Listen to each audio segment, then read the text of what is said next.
الحمدللہ رب العالمین والصلاة والسلام علی رسولہ الکریم، اما بعد۔ نماز یہ اسلام کا بہت اہم رکن ہے۔ نماز کے مسائل کے بارے میں بہت سارے لوگ نہیں جانتے۔ انہی میں سے ایک سجدہ سہو کے جو احکام ہے وہ بھی ہے۔ سجدہ سہو کے سلسلے میں بہت سارے لوگ بلکہ اکثر و بیشتر لوگ نہیں جانتے ہیں کہ انہیں سجدہ سہو کب کرنا ہے، نہیں کرنا ہے، اور کب کرنا چاہیے، نہیں کرنا چاہیے۔ بعض ائمہ جو امامت کے لیے متعین ہیں انہیں بھی پتہ نہیں ہوتا ہے کہ ہمیں سجدہ سہو کہاں کرنا ہے۔ سجدہ سہو کا مطلب ہوتا ہے کہ کوئی آدمی نماز پڑھ رہا ہو، نماز میں غلطی کر جائے تو اس کے ازالہ کے لیے سجدہ سہو کرے، اور یہ اللہ رب العالمین کی طرف سے امت محمدیہ پر بہت بڑا احسان ہے کہ اس نے سجدہ سہو کرنے کا حکم دیا ہے، تاکہ نماز کے اندر جو خلل اور کمی ہو یا جو نقص ہو اس کا ازالہ اس کے ذریعے سے کیا جائے۔ تو سجدہ سہو کے لیے دو طریقے عام طور سے لوگ استعمال کرتے ہیں، ایک تو قبل السلام اور ایک بعد السلام، ایک سلام سے پہلے اور ایک سلام کے بعد۔ سلام سے پہلے سے مراد یہ ہے کہ تشہد، دعا اور درود وغیرہ پڑھنے کے بعد سلام پھیرنے سے پہلے دو سجدے کرے، اور دوسرا طریقہ ہے کہ سلام پھیر کر کے دعا وغیرہ پڑھ کر سلام پھیر دے، اس کے بعد دو سجدے کرے۔ یہ دو طریقہ عام طور سے رائج ہے۔ بعض جگہوں میں تو نماز میں کوئی بھی غلطی ہو، کوئی بھی غلطی کر جائے نمازی، سلام سے پہلے ہی سجدہ سہو کرتے ہیں۔ بعض جگہوں میں ایسے بھی دیکھنے کو ملتا ہے کہ کوئی بھی غلطی ہو، سلام کے بعد ہی سجدہ سہو کرتے ہیں۔ حالانکہ اس سلسلے میں جو صحیح اور افضل ہے وہ یہ ہے کہ جہاں اللہ کے نبی صلی اللہ علیہ وسلم سے سلام سے پہلے سجدہ سہو کرنا ثابت ہے، وہاں سلام سے پہلے سجدہ سہو کیا جائے، جہاں سلام کے بعد سجدہ سہو کرنا ہے وہاں سلام کے بعد کیا جائے۔ یہ افضل اور بہتر طریقہ ہے۔ سجدہ سہو کے سلسلے میں ہر غلطی پر سجدہ سہو نہیں ہے۔ بعض غلطیاں ہیں کہ جس پر سجدہ سہو نہیں ہے، جیسے کہ کوئی آدمی قرأت میں غلطی کر جائے تو وہاں سجدہ سہو نہیں ہے، یا مان لے کہ کوئی بھول چوک میں کسی سے بات چیت کر لے نماز میں نہ جانتے ہوئے، جان بوجھ کر اگر یہ سب کرتا ہے تو نماز نہیں ہوگی، لیکن اگر نہ جانتے ہوئے ایسا ہو جائے تو اس پر سجدہ سہو نہیں ہے۔ سجدہ سہو جس پر ہے وہ آپ کو جاننا ہے کہ سجدہ سہو کہاں اور کب کرنا ہے۔ نماز کہ جو رکعات ہے اس میں اگر کمی ہو جائے یا زیادتی ہو جائے تو وہاں سجدہ سہو ہے۔ اسی طرح سے رکعات میں اگر شک ہو جائے تو وہاں سجدہ سہو ہے۔ گویا کہ نماز میں زیادتی پر سجدہ سہو ہے، اسی طرح نماز میں کمی پر سجدہ سہو ہے، اسی طرح نماز میں اگر شک آ جائے تو اس پر سجدہ سہو ہے۔ نماز میں کچھ رکن ہیں کہ جس کے بغیر نماز نہیں ہوگی۔ رکن کے بغیر اگر کوئی نماز پڑھتا ہے تو نماز نہیں ہوگی، جیسے تکبیر تحریمہ ہے۔ شروع میں کوئی اللہ اکبر بولے بغیر ہی نماز اسٹارٹ کر دیتا ہے تو پوری نماز پڑھ لے، اس کی نماز نہیں ہوگی، کیونکہ وہ نماز میں داخل ہی نہیں ہوا ہے۔ تو تکبیر تحریمہ یہ نماز کی سب سے پہلا رکن ہے، جس کے بعد ایک نمازی نماز میں داخل ہوتا ہے اللہ اکبر بول کر کے۔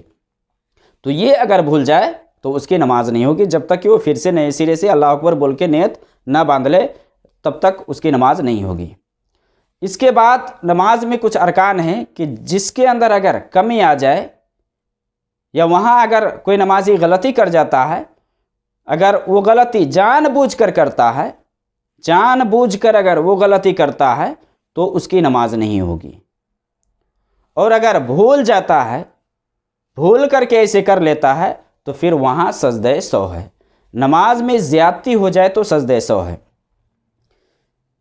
اللہ کے نبی صلی اللہ علیہ وسلم کی حدیث ہے، ابو ہریرہ رضی اللہ تعالی عنہ روایت کرتے ہیں کہ اللہ کے نبی صلی اللہ علیہ وسلم ایک مرتبہ 2 رکعات پڑھا کر کے سلام پھیر دیے، تو ایک صحابی ذوالیدین نے جا کر کے اللہ کے نبی صلی اللہ علیہ وسلم سے یہ فرمایا کہ اللہ کے نبی صلی اللہ علیہ وسلم، کیا نماز کم کر دی گئی ہے یا آپ بھول گئے ہیں؟ تو اللہ کے نبی صلی اللہ علیہ وسلم نے فرمایا، نہ تو نماز کم کی گئی ہے اور نہ میں بھولا ہوں، تو اللہ کے نبی صلی اللہ علیہ وسلم سے یہ کہا گیا کہ نہیں نماز میں کمی آئی ہے، تو آپ نے دوسرے صحابہ سے پوچھا کہ کیا ذوالیدین سچ کہہ رہا ہے، صحیح کہہ رہا ہے؟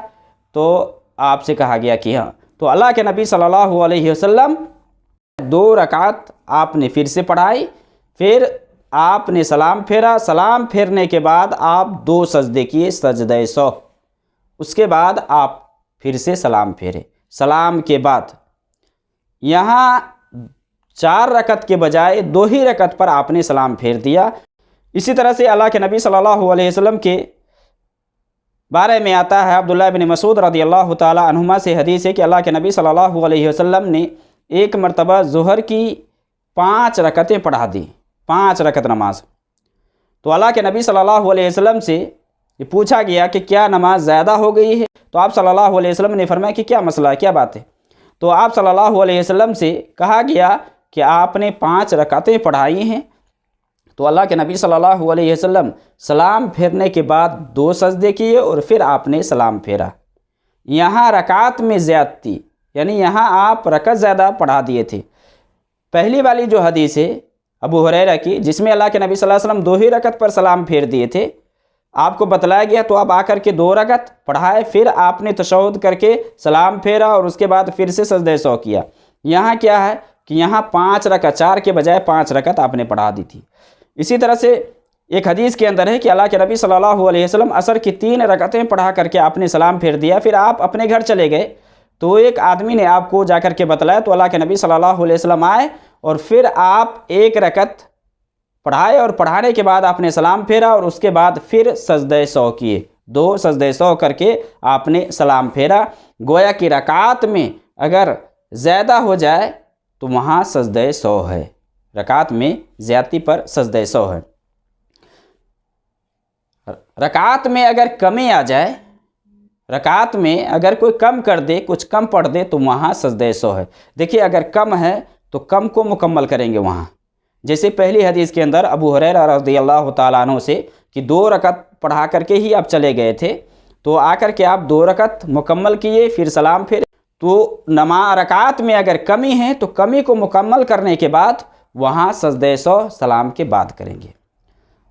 اگر پہلا تشہد مان لے چھوٹ جاتا ہے، پہلا تشہد کوئی چھوڑ دیتا ہے، 3 رکعت والی یا 4 رکعت والی نماز ہے، پہلا تشہد وہ نہیں کر پاتا ہے، تیسری رکعت کے لیے وہ کھڑا ہو جاتا ہے۔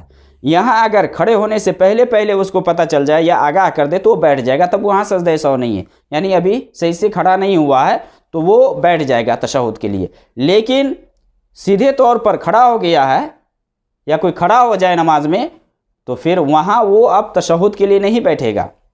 جو پہلا تشہد ہے اس تشہد کے لیے نہیں بیٹھے گا، بلکہ وہ رکعت مکمل کر کے لاسٹ میں ہی تشہد کے لیے بیٹھے گا۔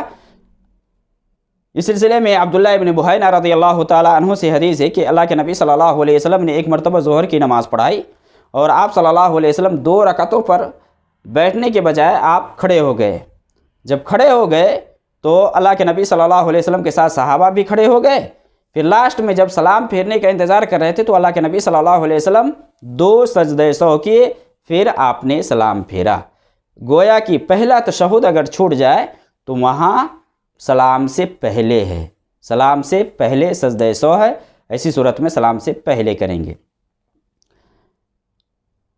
اسی طرح سے اگر نماز میں شک ہو رہا ہے کسی کو رکعت میں کہ کتنی رکعت ہوئی ہے، 3 ہوئی ہے، 4 ہوئی ہے، اس میں اگر شک ہوئی ہے اگر ہو تو ایسی صورت میں بھی سجدہ سہو ہے۔ اچھا، شک کے سلسلے میں 2 باتیں آپ ذہن میں رکھیں۔ ایک تو یہ ہے کہ ایک آدمی کو اس طرح سے شک ہو رہا ہے، شک ہوا ہے رکعت میں کہ یہ تیسری رکعت ہے یا چوتھی رکعت ہے۔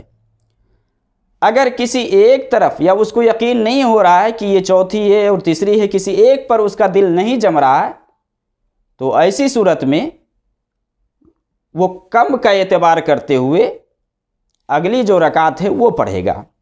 جیسے 2 اور 3 میں کسی کو شک ہو رہا ہے، 2 اور 3 میں شک ہو اور 2 اور 3 میں وہ فرق نہیں کر پائے کہ یہ تیسری ہی ہے یا دوسری ہے، تو ایسی صورت میں وہ کم پہ اعتماد کرے گا۔ یعنی کم تو بالکل فکس ہے کہ ہاں یقین کو یہاں یقینی بنائیں گے، شک کو دور کریں گے۔ دوسری رکعت ہوا یا اب تیسری میں شک ہے نا، تو تیسری رکعت پھر سے وہاں کریں گے اور سلام سے پہلے یہاں سجدہ سہو کریں گے۔ سلام سے پہلے اگر کسی ایک طرف نہیں جا رہا، شک ہے، تو کم کا اعتبار کرتے ہوئے جو اگلی رکعت باقی ہے اس کو مکمل کریں گے اور سلام سے پہلے یہاں سجدہ سہو کریں گے۔ اور اس سلسلے میں اللہ کے نبی صلی اللہ علیہ وسلم کی حدیث بھی ہے کہ اللہ کے نبی صلی اللہ علیہ وسلم سے ابو سعید خدری رضی اللہ تعالیٰ عنہ روایت کرتے ہیں کہ اللہ کے نبی صلی اللہ علیہ وسلم نے فرمایا، اگر تم میں سے کسی کو رکعات کی تعداد میں شک ہو تو اور اسے معلوم نہ ہو کہ اس نے 3 پڑھی ہے یا 4 پڑھی ہے، تو شک کو چھوڑ دے اور یقینی بات کی طرف جائیں اور اس کے بعد سلام پھیرنے سے پہلے 2 سجدے کر لے، سلام پھیرنے سے پہلے 2 سجدے کر لے۔ یا بعض روایت کے اندر ہے 1 اور 2 میں شک ہو تو اس حساب سے 1 کو مان کر کے دوسری رکعت پھر سے مکمل کر لے۔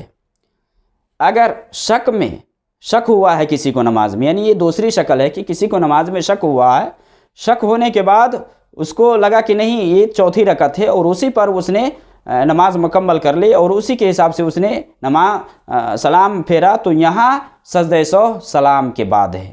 یہاں سجدہ سہو شک ہوا ہے لیکن شک کو اس نے یقین میں بدلتے ہوئے اور صحیح خیال کی طرف گیا ہے، وہ جس بنیاد پر یہاں سجدہ سہو سلام کے بعد ہے۔ اس سلسلے میں حدیث ہے، اللہ کے نبی صلی اللہ علیہ وسلم سے عبداللہ ابن مسعود رضی اللہ تعالی عنہما بیان فرماتے ہیں کہ اللہ کے نبی صلی اللہ علیہ وسلم نے فرمایا کہ جب تم میں سے کسی کو اپنی نماز میں شک پڑ جائے تو وہ ٹھیک بات کو ڈھونڈنے کی کوشش کرے اور اسی کے مطابق وہ نماز پوری کر لے، پھر سلام پھیر دے اور سلام پھیرنے کے بعد سجدہ سہو کرے۔ سلام پھیرنے کے بعد یعنی غور و خوض کے بعد وہ صحیح رکعت پہ چلا گیا ہے وہاں، تو چونکہ شک ہوا ہے تو یہاں جو ہے سلام کے بعد سجدہ سہو ہے۔ یہ کچھ حالات ہیں کہ جس کے بارے میں سجدہ سہو ہے۔ اگر کوئی آدمی رکوع جان بوجھ کر چھوڑ دیتا ہے تو اس کی وہ رکعت نہیں ہوگی، کوئی آدمی سجدہ جان بوجھ کر چھوڑ دیتا ہے تو اس کی وہ رکعت نہیں ہوگی۔ یہ سب نماز کے ارکان ہیں، چونکہ رکوع سجود یہ سب نماز کے ارکان ہیں۔ اگر کوئی آدمی ایک سجدہ چھوڑ دیا ہے، دوسری رکعت میں جانے کے بعد اس کو یاد آ رہا ہے، تو ایسی صورت میں وہ دوسری رکعت کو پہلی رکعت مانے گا، وہاں واپس نہیں آئے گا۔ لیکن اگر وہی ہے فوری طور پر یا ابھی کھڑا نہیں ہوا ہے یا قرات دوسری رکعت کے شروع نہیں کیا ہے، تو وہاں اگر سجدہ اس کا باقی ہے تو وہاں لوٹ کر کے وہ سجدہ کرے گا۔ ہاں، یہاں سلام کے بعد سجدہ سہو کرے گا وہ، سلام کے بعد۔ تو نماز میں یہ سب چیز ضروری ہے کہ آدمی جانے، جہاں اللہ کے نبی صلی اللہ علیہ وسلم سے سجدہ سہو نماز سے پہلے یعنی سلام سے پہلے ہے وہاں سلام سے پہلے کرے، اور جہاں سلام کے بعد ہے وہاں سلام کے بعد سجدہ سہو کرے، اسی حساب سے۔ تو خلاصہ کلام اس کا یہ ہے کہ سجدہ سہو رکعات میں کمی کی وجہ سے ہے، اسی طرح زیادتی کی وجہ سے ہے یا شک کی وجہ سے ہے، یعنی رکعات اور تعداد میں اگر شک ہو جائے تو یہاں سجدہ سہو ہے، اسی طرح نماز میں اگر کمی ہو جائے تو وہاں سجدہ سہو ہے۔ اس حساب سے اگر کم ہے تو مکمل کرنے کے بعد سلام پھیریں گے اور پھر سجدہ سہو کریں گے۔